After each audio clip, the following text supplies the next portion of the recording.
Hello and welcome to another edition of the Gadget Show Web TV. This is Topfield's latest Freeview PVR, the TF5810.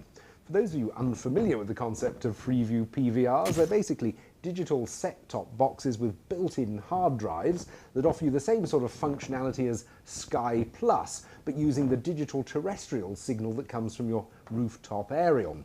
Now, this latest Topfield is twice the price of our current favourite Freeview PVR, the Humax 9200. So the question is it worth it?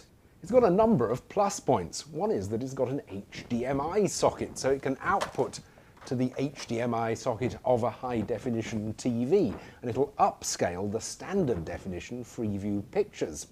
I found that in comparison with the output from the SCART socket, you did get better colours, smoother movement and less pixelation, particularly around moving objects. It's obviously not true high definition, but it was a worthwhile improvement.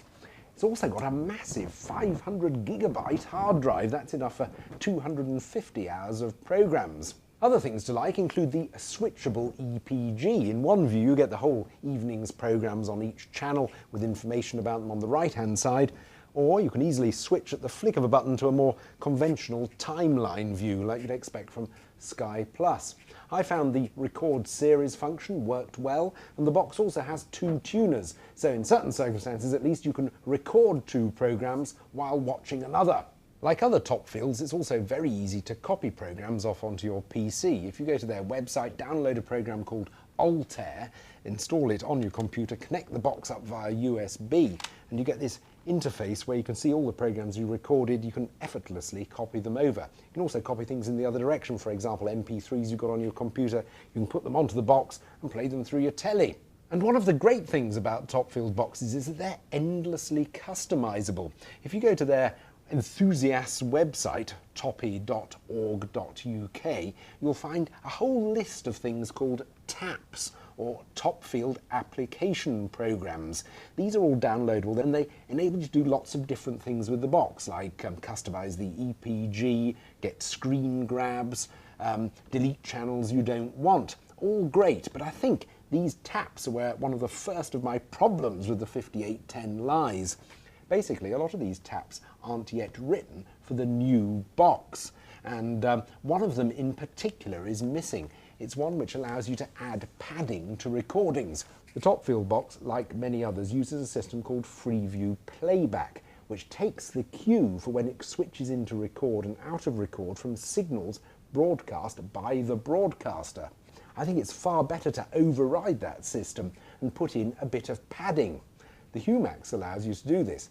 On the older Topfields, you could do this by downloading a tap. The trouble is the tap for the 5810 that allows you to do this hasn't been tested and approved yet, so at the moment you can't do it, and I found I was actually missing the beginning and ends of a few programs. Another worry I've got with the 5810 concerns HD Freeview.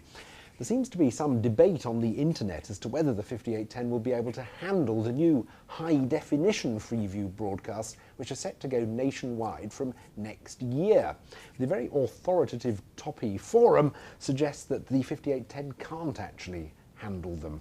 So I would be very unwilling to shell out all that money on a premium Freeview receiver, which could be almost obsolete as early as next year. And finally, the remote on mine was distinctly nerve-wracking.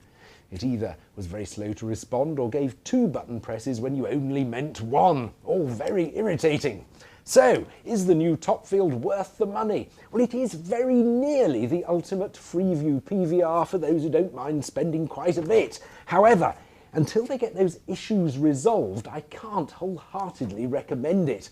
And if you do need a new Freeview PVR right now, I still think you should stick with the cheaper Humax.